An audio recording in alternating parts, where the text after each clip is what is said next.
Is making money on YouTube easy? There's a channel I've seen that keeps on getting in my recommended feed called Dontay London. He's an African-American gentleman. He's with his wife.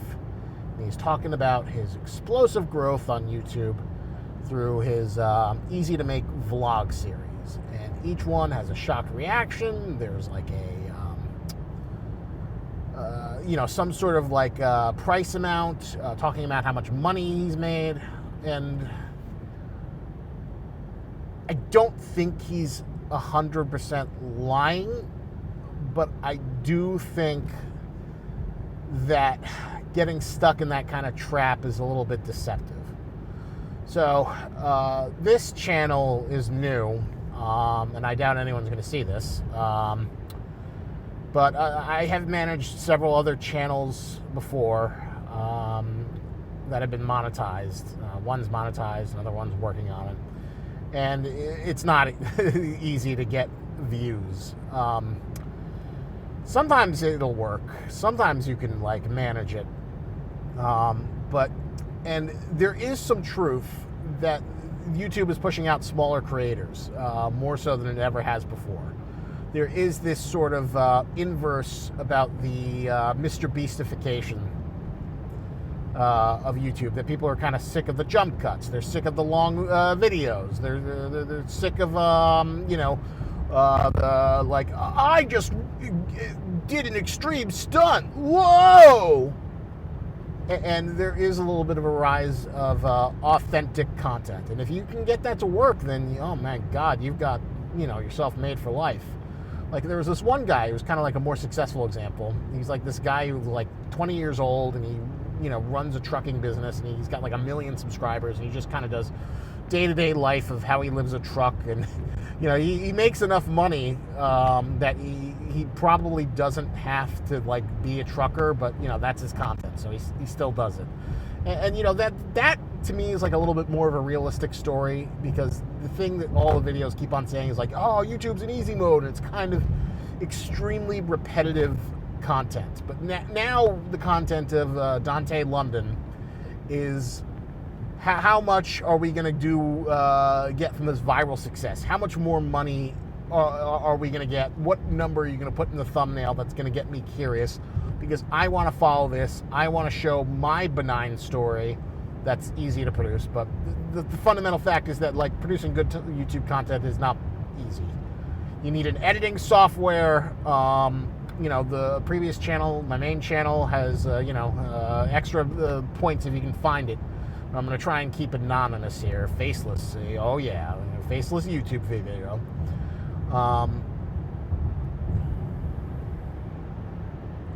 And that requires like a lot of editing, and honestly my editing isn't even that great.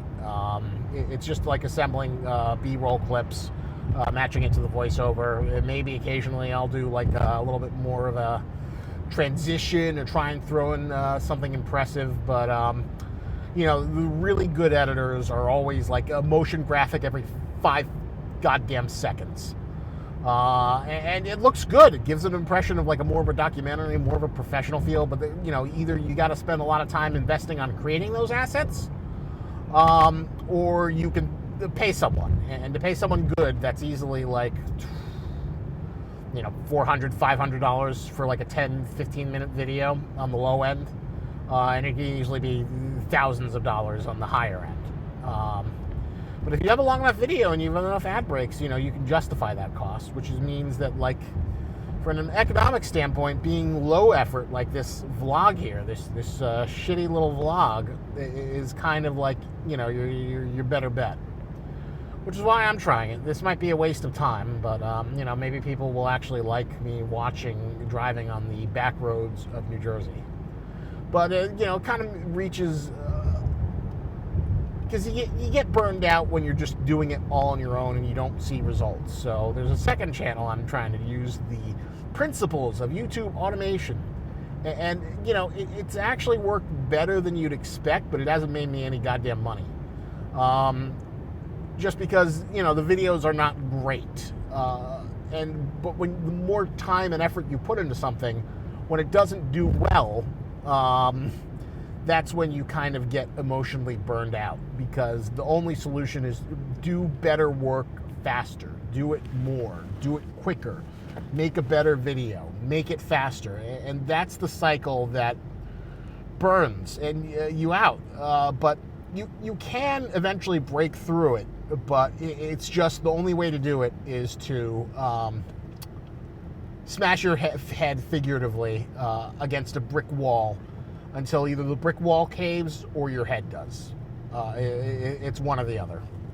Which is why, so many pro YouTubers, they don't do it all. They usually have a little team. They're the talent. Maybe they have writers. Maybe they have editors. It compartmentalizes it, because there's a big thing called YouTube automation. Oh, YouTube automation. And it's just basically like a way to sell you on the idea that you can run a YouTube channel.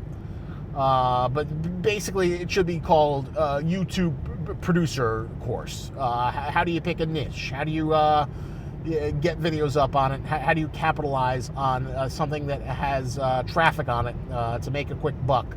And it can be profitable, but to make videos that will stand out from your competition takes time, it takes research, and it takes effort on delivering on what the thumbnail's promise is.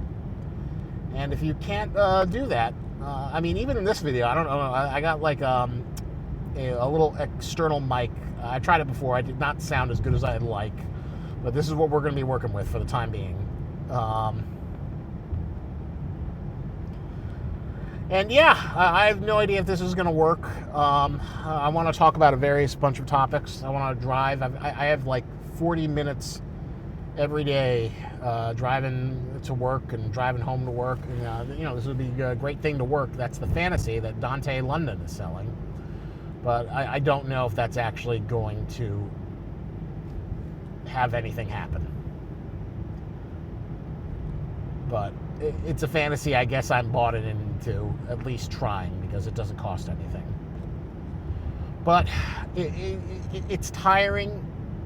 Uploading videos is tiring, because you have to fill out the description, you have to have the tags, you have to have a thumbnail.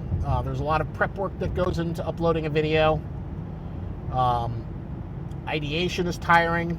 A lot of the big top YouTube consultants say ideation, you have to have 100 ideas, but the problem with that is that how do you differentiate the good ideas from the bad ideas?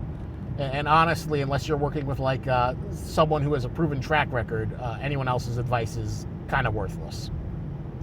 Mr. Beast's idea is oh yeah, I totally click on 1,000 hamsters fly on a rocket. But do you have the ability to construct a rocket? Do you have the money to buy 1,000 hamsters? Do you have the ability to deal with the consequences if those hamsters die and people hate you? Not every idea is executable. So, here's an example. Here's a viral video that I think could do really well. An incredible overview of the entire Arrowverse, the whole universe that started out in the CW based on the Arrow, that went on from, when did it start? 2020, or no, it was 2011, and then just ended this year with the end of Superman and Lois.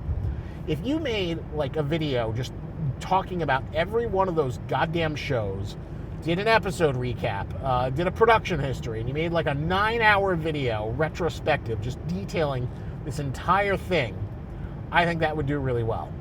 But that's the question. Do you have an entire month to devote towards watching hours upon hours of television? Do you have it in you to write recaps and summaries, look into the production history? To do that kind of video, I think would take a generous estimate, if you don't have anything else to do, maybe 6 months of work. 6 months of work, maybe 6 to 8 months of work. And you could post it, and nothing may happen. It could take weeks, it could take months or years for that video to gain traction. But that video has production value. It shows that you spent time and effort into it. That's the kind of inherent value of it. And I guess that's another frustrating thing with like YouTube advice, is that not all YouTube advice is created equal. Every channel has a different genre, a different niche. Within that niche, you have different levels of competition. And not advice that Mr. Beast would give out is completely inapplicable to like the video essay niche, or the infotainment niche, or the science education niche. It's kind of worthless. Which is why I'm a little bit worried about people jumping on the Dontay London train. Of just like, you know, if you got a guy with like 10 views saying, oh, YouTube's on easy mode, get on it, get on it, get on it. They say this message, just do what we're saying. Then you may not necessarily believe that's success. And that's the thing. When you get into a niche, you're encouraged to do repetitive content. But you're also kind of punished in the long term for making repetitive content, because audiences grow bored of it. If you have one gimmick, like, a family that's riding a gimmick pretty far is the Costco guys. You know, oh, I'm Big Justice, I'm AJ, oh, a bunch of Italians, whoa, go, is it boom or doom? They're riding it out pretty well, but there's nothing like inherently entertaining or insightful about them. So I don't know. I think they only have like maybe a year or a year and a half to ride out of just being like, you know, wholesome Chungus Italian before something breaks or some dark side gets revealed. But we'll have to see what happens.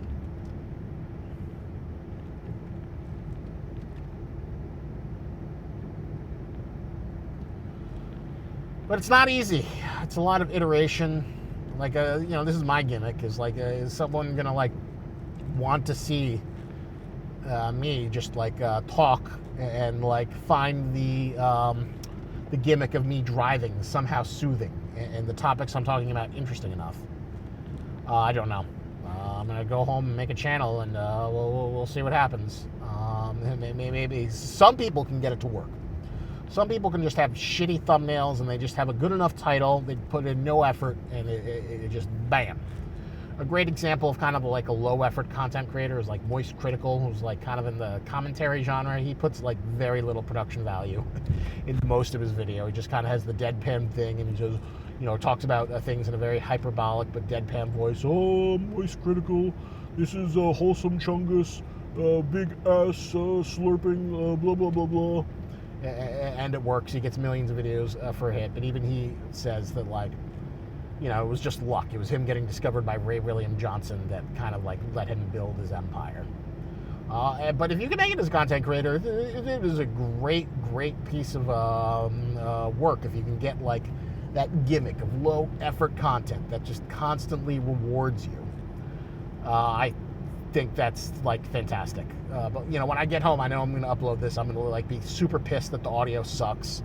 I'm going to be looking at another mic, but that's the grind. That's the effort. You got to at least do something, at least try something to see if it'll make it work. But this will be an interesting experiment. Fingers crossed. But and we are kind of in a really dark time of 2025. I've seen all these videos about how the job market is fucked.